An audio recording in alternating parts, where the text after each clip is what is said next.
In 1 Peter 3:15, followers of the Messiah are given a divine mandate to, quote, sanctify Messiah as Lord in your hearts. In other words, according to the Apostle Peter, we are to pledge our ultimate allegiance to the Messiah and honor him as Lord. But what does that mean? Well, Peter tells us in the second part of that verse to, quote, always be ready to give an answer to anyone who asks you to give the reason for the hope that is in you.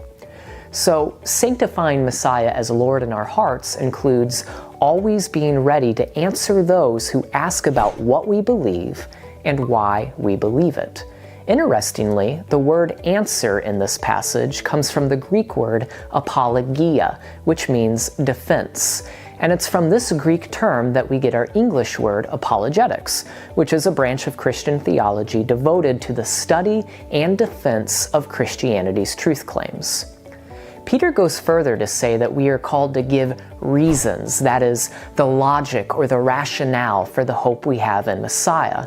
In other words, we are to back up the truth claims of Christianity using arguments and evidence.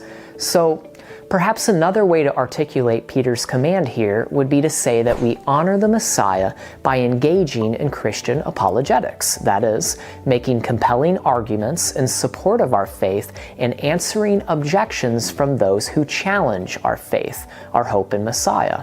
This is something we're called to do, but sadly, many believers in Yeshua or Jesus do not acknowledge the importance of apologetics. Some go so far to criticize the discipline, relegating it to mere intellectual brain candy. They'll say, we have more important things to worry about, like loving God and our neighbor. And, of course, they're right. Loving God and loving our neighbor is important. But as we'll unpack a little later, apologetics is actually one of the means by which we walk out our love for God and love for our neighbor. The reason most believers neglect apologetics, though, is not that they believe it to be unprofitable. They neglect it simply because it isn't emphasized in their congregations for one reason or another. Learning why faith in God is reasonable and why we can trust the Bible as reliable isn't given a place within discipleship. And as a result of this, the body of Messiah suffers and is less effective in fulfilling our mission as image bearers for God. So in an effort to remind the church of the importance of this spiritual discipline, here are 5 simple reasons Christians should study apologetics.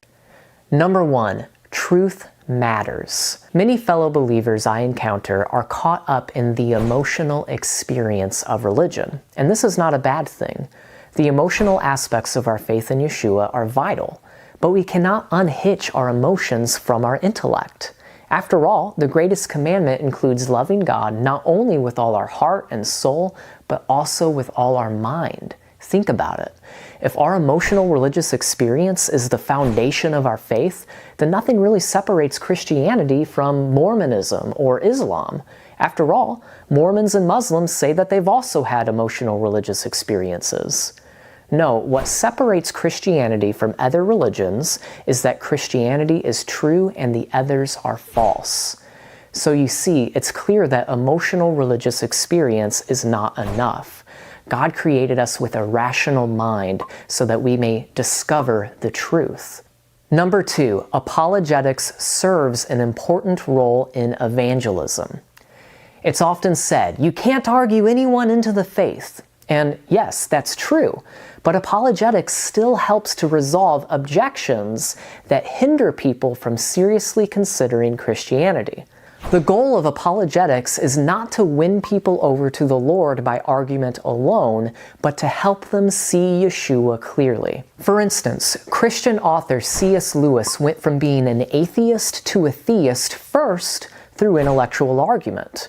As the obstacles to his faith were gradually removed through reasoned arguments and evidence, he was eventually able to see the truth of the gospel, and then it was through faith that he received the Lord.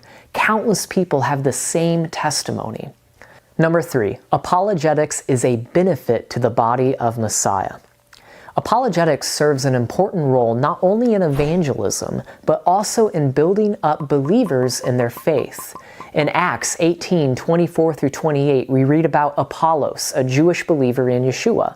He was, quote, an eloquent man, competent in the scripture. The passage goes on to say that he powerfully refuted his opponents in public, and he demonstrated by the scriptures that Yeshua is the Messiah.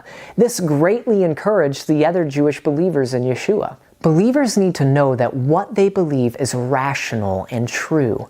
So apologetics gives us an intellectual basis for our belief in things like God's existence and the reliability of the Bible. One of the brothers of Yeshua instructs us to, quote, have mercy on those who doubt.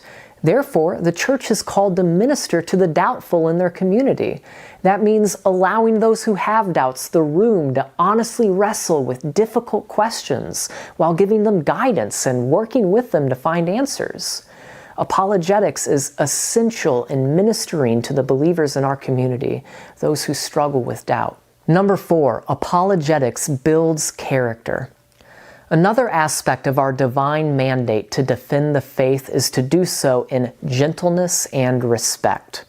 According to Peter, if you are just arrogantly trying to win an argument with someone, you are not truly engaging in apologetics. Your character must reflect the Messiah. So, apologetics challenges us to not only be thoughtful and informed, but also kind and gentle. And perhaps nothing helps us grow in this area more than engaging those who passionately disagree with our deeply held beliefs. Apologetics provides us with opportunities to practice patience and self-control, even in the midst of heated debate.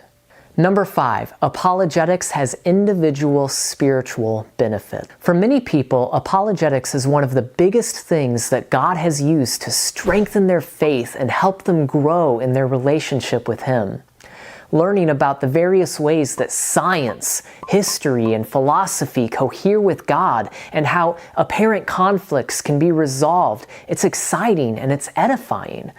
Like Jacob struggling with God and refusing to let go until God blessed him, apologetics allows us to struggle with God over the deep philosophical and theological questions of our time. Does God exist? How can God be all good and allow suffering in the world? These are important questions, and there's a blessing for us as we struggle over these issues. Indeed, the intellectual side of faith is what keeps our faith from becoming superficial and empty. I can go on and on about the utmost necessity of apologetics, but perhaps these 5 reasons are enough to motivate you to dive into this important area of discipleship. May your faith be thoroughly deepened and enriched as you study apologetics.